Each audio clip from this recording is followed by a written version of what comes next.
a little bit later than what I was expecting. We got a computer a couple of years ago, and it's probably been turned on twice since then, and it's decided to not work the one actual time that I want to use it. So sorry, this is all done on my phone, and that's why it's so late, and I have no idea how to use this. I have zero knowledge of going live, and I should probably start off by admitting that it's been about an hour I've been trying to do this, and for some reason, yeah, that's just not working. So I'm not expecting anyone to actually watch this. If you are, thank you very much. You might see me touching my phone to see if there's any messages or whatnot. But what I wanted to do was basically have a Q&A, because I get so many emails and so many sort of messages on Instagram and through Lee Everett's propertyadvice@gmail.com that I thought it might be nice if we do a Q&A so you can get a quicker response, rather than relying on me answering when I'm not at work or when I go on Instagram or check my email. So welcome to my dining room. We've got some new fish there. So I want you to feel free to ask any questions. I know it's late, 10 past 10, and like I said, I've been trying to get this going on the desktop computer for about an hour now. So yeah, so if nobody turns up, it's going to be a very quick, very boring video. So if you are here, please give us a thumbs up, write a comment, let me know that you're here, and if you have any questions, we can certainly look to go over those. But I've had a couple of days off now, and it's been nice to have a break, because it has been extremely busy. But the last few days, or the last week, has certainly been a bit quieter. I know a few of the days this week I've actually booked more valuations than viewings. So we've literally run out of stock to sell. We've got 28, 29 houses on the market right now, and those ones tend to be a little bit more specific, like park homes, which aren't everyone's cup of tea, or flats with low leases. So there's a very limited market for people to, or who can buy those. Yeah, so what's left on the market generally is stuff which is a little harder to sell, not your main run-of-the-mill type of properties. But anything new that is coming on the market, you take a 3-bedroom semi-house on, you know by the end of the day you're going to be getting 3 or 4 viewings on it, and then of those 3 or 4 viewings in that one day, you're going to be getting numerous offers, absolutely numerous offers. So if you've experienced that, let me know, because I want to know if we're exactly the same down here in Essex. Hi John, thanks for tuning in so late. What are you doing up so late? You got any questions you want to ask? An estate agent here, dealt with thousands of property transactions. If you've heard me say so many times on the intro to this video, I might have to change it up a little bit. So yeah. Hi there, Walter. My name is Walter. I'm currently waiting for solicitor to get answers from the seller. Yes, so inquiries, answers, questions. Do you know what the questions that your solicitor has asked? I know a lot of solicitors, they just go and ask silly questions, which sometimes you don't necessarily need the answers to. Sometimes you do, because it's one of the lender's questions, planning permission. So are you wanting to know whether planning permission has actually been granted? Is there completion certificate moving? Could be a little bit more specific on that, and then hopefully you can I can help out a little bit on that. But if there's been an extension, for example, and there's no paperwork to say the property's been extended properly and legally and signed off by the council, there are ways and means around it. You can get an indemnity policy if that's the case, that there's no planning permission for an extension or a loft conversion. So no paperwork after a new roof and bathroom moved. What, from upstairs, so downstairs to upstairs? Planning permission. I mean, if they put new windows in and changed the external appearance of the property, then planning permission would have been needed. But yeah, okay, it makes sense. Was the boiler moved upstairs as well? Because I don't know why you'd want planning permission. You might need building regs permission for it. I've not come across that before. Interesting. Yeah, I don't know what to say about that, because I've had sold many a place where, normally an older style property, where the bathroom's off the kitchen and they utilise a bedroom upstairs and turn that, the third bedroom, for example, into a bathroom. So I'm not aware that planning permission, I know in my particular town, might not be required. Building control, building regs to make sure it's been done safely and properly, that could certainly be required. But yeah, planning permission. How long ago did your solicitor raise this with the seller's solicitor? Hopefully, well, depending on how busy they are with the seller's solicitors, it might be a little while before they come back to you. While Walter's answering that, anybody got any other questions at all? Because I don't think it's on building control. Yeah, you need that. You need that. What a lot of people do, I know people who do extend and do stuff like that, is they don't get certain things signed off, or the council round to sign things off until they're about to sell, because it might affect the value of their property. It might mean that then their council tax falls into a different bracket. An extension, for example, if I was to extend off the back here, I wouldn't get the council to sign it off until the absolute last minute, because as soon as you get it signed off, you could fall into a higher council tax bracket if that improves the value of the property. But yeah, might be a quicker if you're buying for an estate agent, is to speak to the estate agent so they can speak to the seller direct. Then you might be able to find out quicker to what it will be going through the solicitors. You might not get anything in writing, but you might actually know why the seller hasn't had it signed off. Actually, the property's fixed up, so the work is done, maybe sign it off. Yeah, that's a common thing. He may have sold the property quicker than what he's expecting. He may be not looking to get those things signed off, and the council being busy as what they are, might be a little while before they get that signed off. But my advice would probably be speak to the agent, get them to ask the seller direct if they're going to get it signed off, and if not, why not?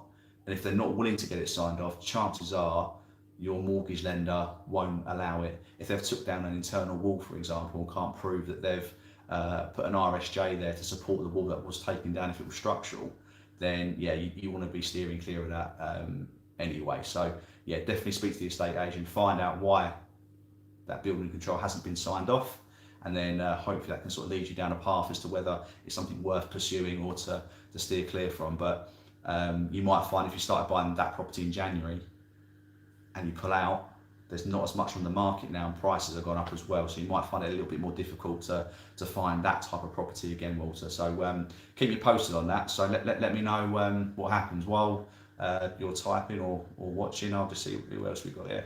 So sorry if that keeps moving. Where are we? Now, so if you buy a flat, will the lender take the service charge and ground rent into consideration? For example, if the service charge and ground rent was £1,500 a year, will they take that away from the mortgage? I don't think so. They will. The surveyor, when they're valuing the property, they will find out from the agent. When they come into my office anyway to collect keys, they ask what the ground rent and service charge is. £1,500 a year, I think, is about average. They're certainly cheaper, sort of £400, £500, £600 for everything in there, but they're certainly a lot more expensive, especially ones with lifts. They might go into £2,000, £3,000, £4,000 depending on how many floors there are and what services people offer as well. So I think £1,500 would be what the lender would expect, somewhere around that figure. So they probably would have took that into consideration. If it was any more than say £2,000 a year, they might. No, I don't think they'll take that £1,500 off, because that £1,500 also would include your buildings insurance, and also that takes care of the outside of the property, which for somebody like me who owns a house, if something goes wrong on the outside, the fencing, the windows, or anything structure, I'm going to have to pay for if it's not covered by the buildings insurance. So I think at £1,500, you should be absolutely fine. If you're buying with a broker, or using a broker, then it might be worth just asking the question, as I'm no financial expert. But yeah, I think you'll be absolutely fine. I've not had anyone with a service charge and ground rent around that sort of figure not get the mortgage, because it affects their affordability. So hope that helps. Sorry if the phone keeps. Somebody messaged. Who was it? Where are we? John, what's the best way to set a solicitor firm to buy a house? I'm in rented accommodation. As a solicitor, I'm talking too much and ignoring their client. Yeah, solicitors ignoring their clients is not great, but it's certainly something which is happening a lot more the last 18 months or year, 18 months. What you're finding is there's probably double the amount of transactions going through at the moment, and not double the amount of solicitors to do all the work. And a lot of them are actually working from home still. So if you're calling the office, you're maybe leaving a message with somebody who's in the office, and then that message has then got to get passed to that solicitor at their house, or they're just not. I would much rather a solicitor call back their client than me, so their client knows what's going on. But if they're not calling back their client, who's paying their fee, then it's not right. I think they should at least acknowledge that they've got your email, and those out of office auto responses I think are rubbish. Just a quick email to say, right, yeah, I've got your email, I'm snowed under at the moment, I'll come back to you in the next 3-4 days. I think not hearing back from that solicitor is very, very frustrating. I'm quite lucky where I work, because I've got a very good relationship with 2 or 3 solicitors. I know if I email them, I'm going to get an email back that day. And if they don't email me back that day, they get very apologetic. So I would personally always use a local solicitor to you. So if you do have any issues, COVID permitting where we are in the country, whether the office is open, you can go there and actually see someone, or at least speak to somebody face to face. I think a lot of agents recommend solicitors who are miles and miles away, so you haven't got that connection. They need opportunity to actually go in there and ask questions, get help. Mortgage brokers as well. They're known for recommending solicitors which may be 200 or 300 miles away from where the property actually is or where you live. So if you want that help and advice, you're pretty much left to fill out these forms and chase the solicitor yourself. But if you're not having much luck and you're buying for an agent, call the agent. And yeah, the estate agent, we're not scary people. It's the whole point of this channel, is to try and help people buy and sell property. I'm an estate agent. I love helping people buy houses. I know I work for the seller, they're paying my fee, but helping people buy houses so it's easier and smoother is my goal for this channel. So it's the goal for most estate agents. They just want to get the deal done. They want to get paid. They want their money, because we've got bills to pay as well. But yeah, call the estate agent if you're not getting much luck with your solicitor. They might have a relationship with that solicitor. They might be able to get hold of some information quicker. They shouldn't do, but hello Dean. But speak to your estate agent, see if they can get some more information. But if they're not any good, get rid of them. It might cost you a couple of quid, but if they're rubbish, get rid of them and pick somebody who's probably local to you, that you feel more comfortable and more at ease with. So hope that helps. If you've liked this video, give it a thumbs up. We've got 2 so far and 5 people viewing, so I feel very, very thank you for however sister ignoring me, etc. Can you escalate it? I mean, how long have they been ignoring you for? We're talking a few days, a couple of weeks. It's not uncommon. It's not uncommon. If you go on Facebook and join First Time Buyers Help Group UK, I think it is, it's got about 20,000 first time buyers in there. And a lot of people are having exactly the same. A lot of people. I get my vendors calling me up, seeing if I've spoken to their solicitor before they have. And yeah, you're not alone, mate. You're not alone. Just keep persisting. And if you've had enough, write them an email, disinstructing them, and pick somebody that you have more confidence in. Took you 7 months to sell your home in this market. Wow, that's yeah. We've had a really rubbish estate agent, or possibly the price was too high to begin with. And as 7 months has passed, as house prices have gone up, your property price has caught up, but then also what you would probably want to buy has also gone up. So yeah, 7 months is a long time. If I've got a house on the market for 7 months, I'm embarrassed. Yeah. So yeah. Thanks, Dean. First live stream. Yep. But better late than never.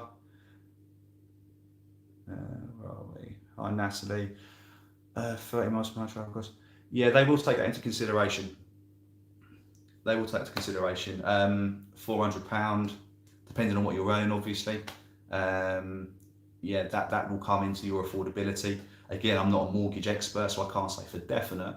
I do have a mortgage broker if you do want to speak to one.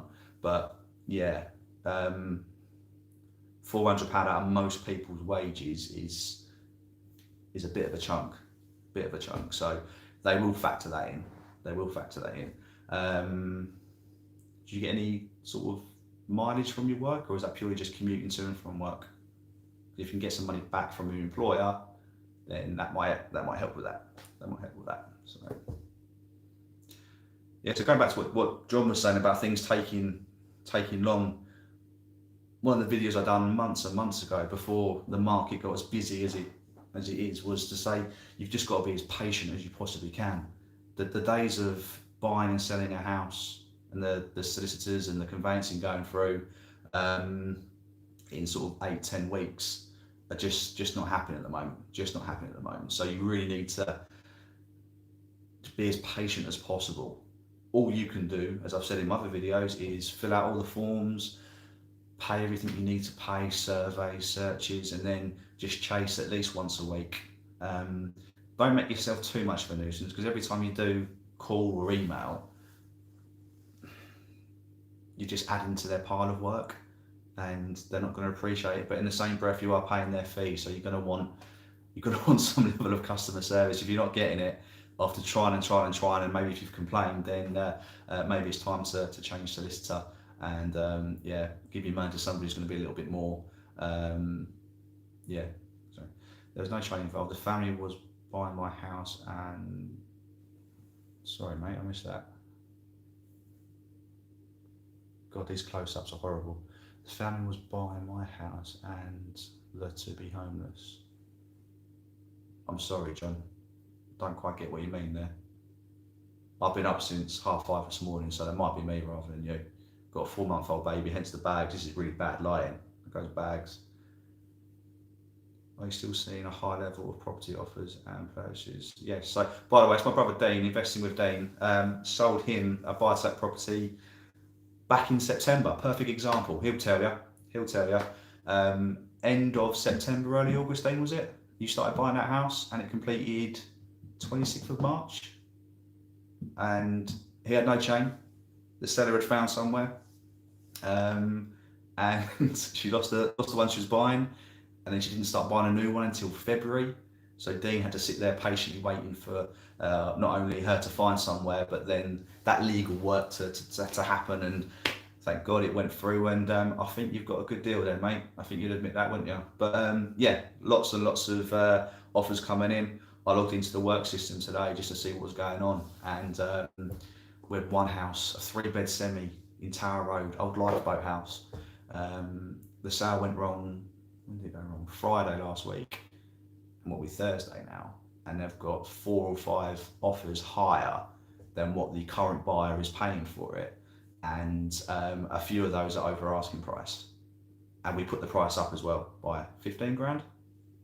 So the owner, if he accepts one of those, is at least £15,000 better off, even though he's got to start again from scratch.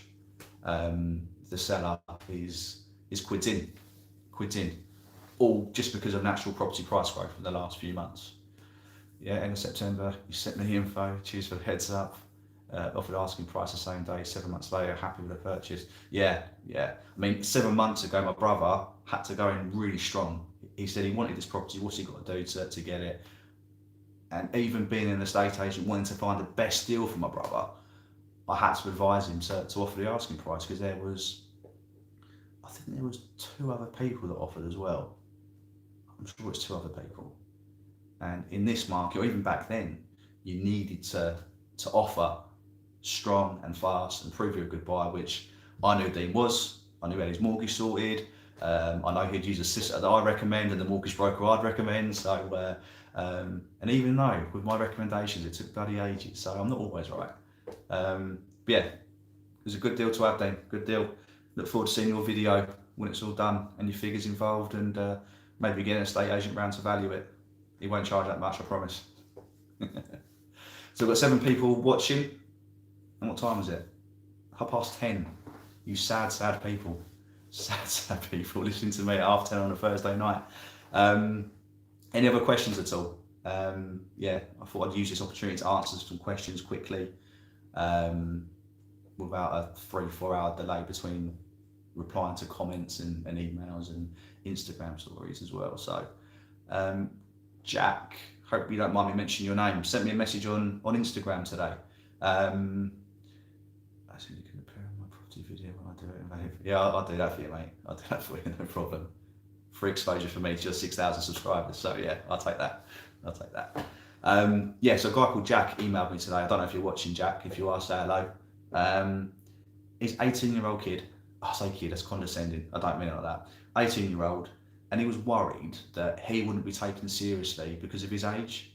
He's got a good deposit to put down. He's on a decent wage, and I think he thought because he was 18 that estate agents wouldn't treat him, I don't know, treat him well, take him seriously. But if you're anybody, if you're young, old, anywhere in between, if you've got your mortgage agreement in principle and you've got your deposit, you're just as good as anybody else.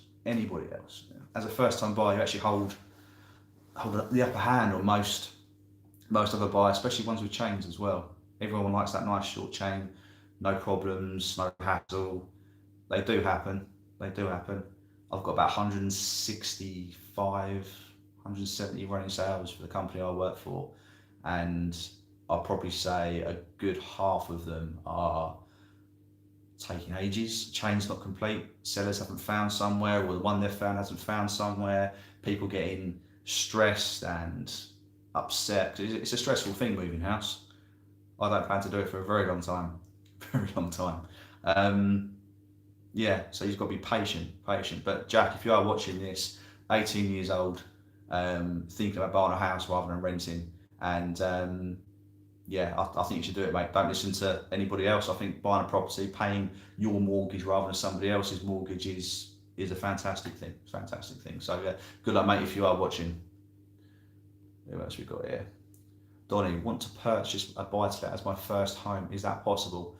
It's difficult. It is difficult if you haven't had a mortgage already.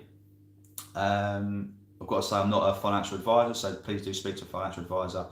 Email me at leeeverett.propertyadvice@gmail.com if you want me to put you in contact with one.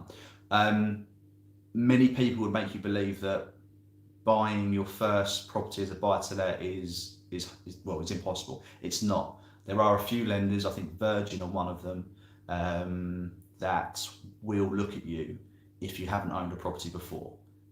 But they do have certain criteria. Like my brother Dean, who bought his first buy-to-let, he may not have had to go through this type of criteria in order to get his buy-to-let mortgage. But I think they look a bit more into your personal income and expenditure when it's your first property and it's a buy-to-let. So you probably have to earn, I think it's at least £24,000 or £25,000, and you might have to be at least 21 or 25. I can't remember the exact age, but I think that's with Virgin. So a broker can help you with that more than me, but it's certainly possible.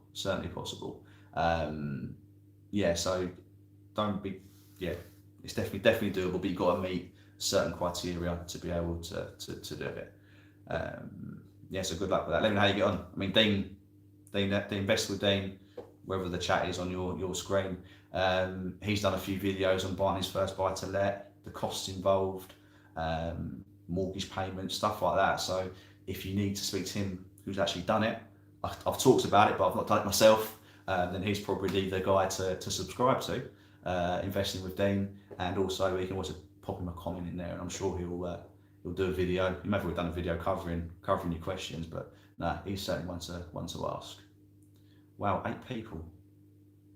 8 people listen to me rabbit on for 25 minutes. You realise I need a haircut as well. Queen Esther, hi, thanks for being live. Trying to buy a property right now, but as soon as I see a good one, it's gone the next week before I can view. Seems like we're in a boom right now. Yes, it's a bloody big boom, really big boom. I've done this since, 18 years in September, and I know, right, look too young. 18 years in September, and never known nothing like it. It's a massive boom. It's a massive boom, and as I've said in previous videos, what I think it probably is because of the stamp duty holiday.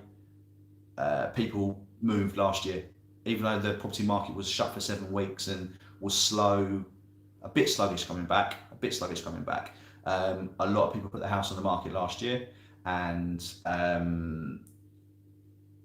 that's left a massive void in properties for sale this year. So I normally have about 100 to 120 houses on the market. I've got 30.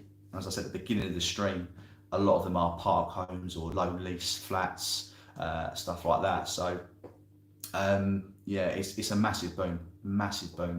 And until more properties come to the market, you are going to find that there's at least 2 people for every property that comes on the market, especially where I live in Essex, as you can tell by the Essex twang on the accent. But yeah, massive property boom.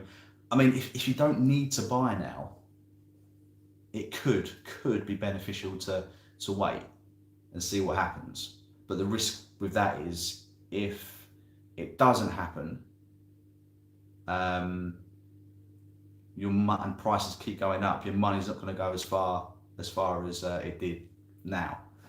There's talk that when the stamp duty holiday finishes and furlough starts to sort of wind down, that there won't be as many buyers. But I think if we was going to have a massive dip in property prices, it would have happened by now. I think, I can't see it being a massive dip. So if you don't need to buy now, keep saving deposit and just wait for the right one to come up. Don't feel pressured into paying too much money for a property which you think's overpriced. Everything's overpriced at the moment. Andy X helping out. Well done, mate. Yep, top advice for Natalie. Top advice, yeah. But I mean, if the ground rent's a big thing, because if the ground rent's over a certain percentage of the property value, the lender might be a little bit funny, because I think if you miss 3 ground rent payments, I could be wrong here, and your ground rent is a certain percentage of the property value, then I think the freeholder can actually take possession of your flat back. So a lot of lenders won't lend if the ground rent is a certain percentage of the property price. So that's more something for your broker to look into, more than anything. But yeah, that's the one thing I know about high ground rent and service charges is if it's too high, and I think it might be over. Yes, I'm not sure the percentage. Okay. What's the lowest you can still get a mortgage on, please? A lot of properties I've seen are under 100 years, but I'm scared to buy it. I mean, 100 years seems a long time, doesn't it? It would see all of us through, as morbid as that sounds. It's a long time, but you've got to plan ahead. Is this flat going to be a 10, 15, 20 year home? If that's the case, then I would probably swerve anything under 100 years. What mortgage lenders look for,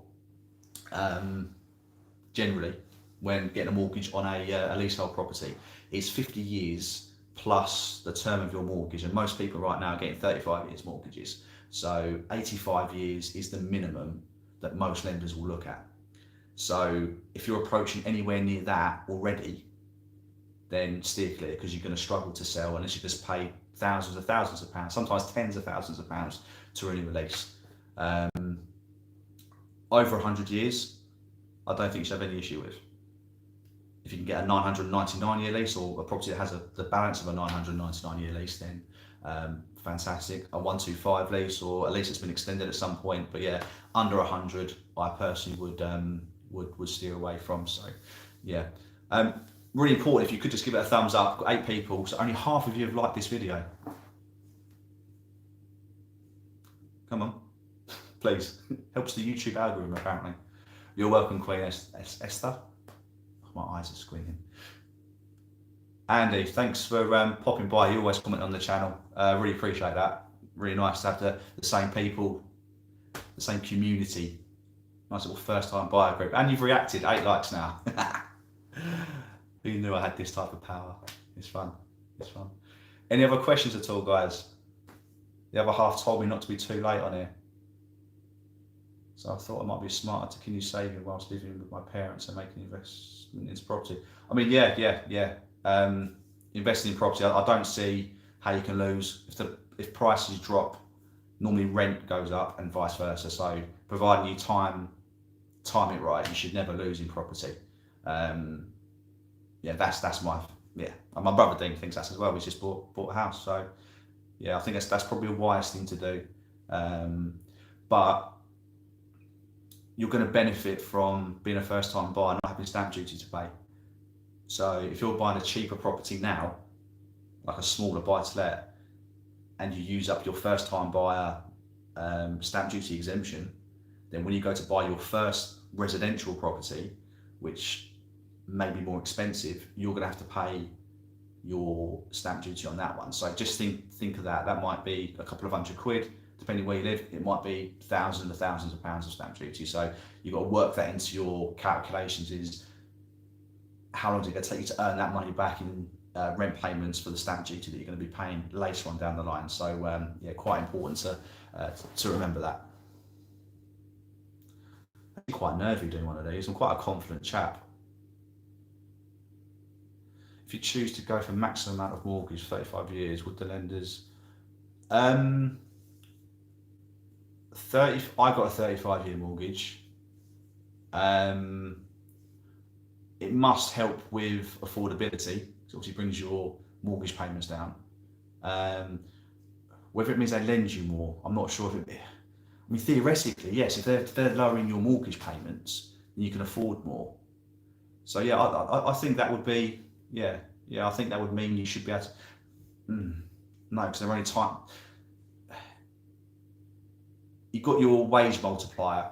So most lenders are 4.5 times your wages minus your expenditure. So if you've maxed out your borrowing power in terms of how much you earn, then going 35 years won't increase the amount they'll borrow you. It'll just reduce your monthly payments. It'll just take you longer to pay and pay more interest the longer it goes over. But 35 years is very much the normal now. I think some people do 40 years, but I would be approaching retirement then. So I couldn't go any longer, unfortunately. But yeah, I think it'll make your payments lower rather than actually stretching your budget.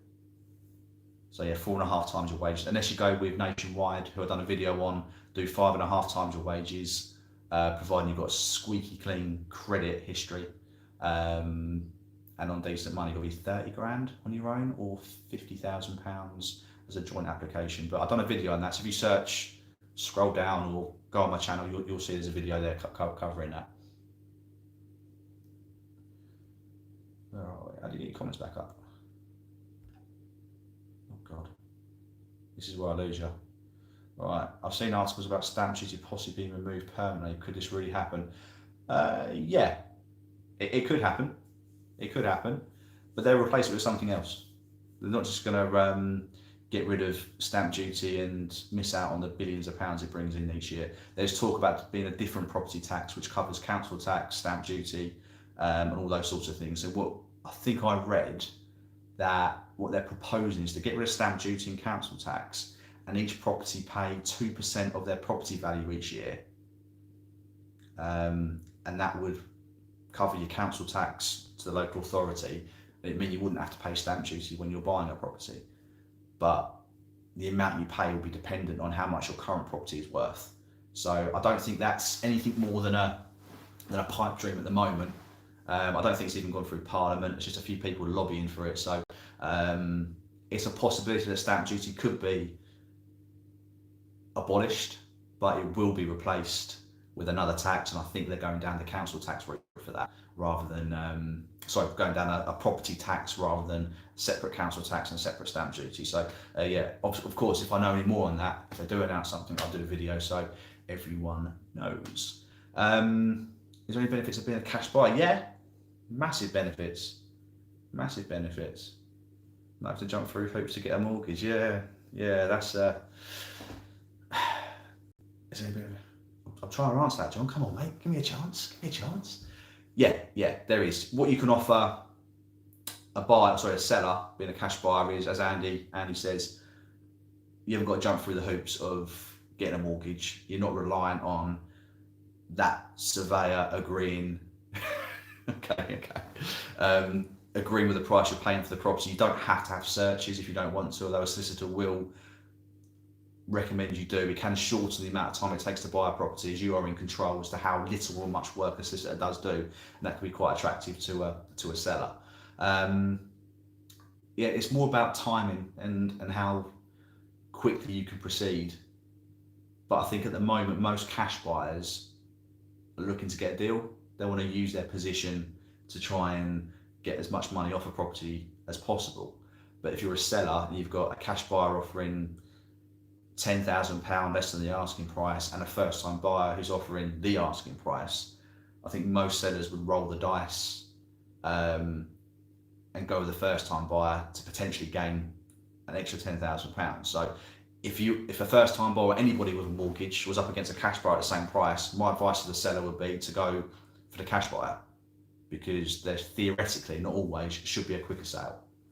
So an agent would almost certainly recommend to go for a cash buyer, especially if the price that you're offering is exactly the same as somebody that requires a mortgage. And I hate doing it. I hate recommending to a client that they should go with a cash buyer rather than a first time buyer, because chances are that cash buyer is an investor and they're looking to make money, whereas the first time buyers I'm dealing with, they want to start a home or a family, or do you know what I mean? So yeah, that's part of the job, which isn't my favourite part, but I have to do it. Cheers, Andy. Completely agree. All I need now is a good solicitor. I can recommend one. Joe Miller, Fisher Jones Greenwood in Clacton-on-Sea. Fantastic, absolutely fantastic. Just Google Joe Miller, Fisher Jones Greenwood, Clacton. If you want, message me. I'll give you her direct line and her email address, and I'll put you in contact. She can work with any property in the country, unless it's a leasehold purchase. She doesn't do leasehold purchases, but I can recommend another one if you're buying a flat. She done the conveyancing for my house. She's done the conveyancing for my brother who bought his investment property. Done my parents when they moved 2 years ago now. Bloody hell. Yeah, so she's good. So just email me or drop a comment after this is done, and I can put you in contact. And they're decent as well, decent price. We could talk about that, I suppose, couldn't we? How much does it cost to move? Solicitors will vary a lot around the country. You're welcome, John. You're welcome. So Fisher Jones Greenwood, I recommend. They charge a flat fee of around £800 plus VAT per transaction. So if you're just buying, that's one transaction. If you're buying and selling, that classes as 2 transactions. So you double it immediately for the solicitor's fees, but that's just for their fee. There's disbursements which you've got to pay for, like searches, and there might be indemnity policies, they do checks on you, bankruptcy check and transfer fee and all those sorts of things. But yeah, a solicitor's fee should sound reasonable. There's a fish. I've got a new fish, by the way. Some sort of Japanese fighting fish. Can't go in there with any other same species, or it just eats them. Beautiful though. Solicitor's fees around £800. If they're less than that, I would question how good they actually are. I probably might have to do a video on that actually, because I run out of video ideas, so yeah, I have to remind me to do that. But yeah, the cheaper the solicitor, generally the less helpful they are, because they've got to work on volume. They've got to get as many people to move as possible to make their bottom line. So if you're going for cheapness, expect crap service. Like most things, There's a reason why people buy more expensive cars, because generally they last longer, do better. You go and buy something a bit cheaper or second hand, it might go wrong. It's the same sort of principle. You get what you pay for in most things in life, and a solicitor conveyancer, I think, is certainly one of those. Yeah, so around £800 plus disbursements, the one I recommend. Charges. She'll give you a quote. It won't go up from that. That's a fixed fee. I think she might charge more if you're using like Help to Buy or ISAs and stuff. I think most do, but there's no other hidden charges. Yeah, so that's the first fee you're going to have. A broker might charge you. There are a lot of fee-free brokers who get all their money from the actual lender. They will not charge you, but some brokers will charge you a fee on issue of the mortgage offer or acceptance of the mortgage offer, and that can range from a couple of £100 up to £500.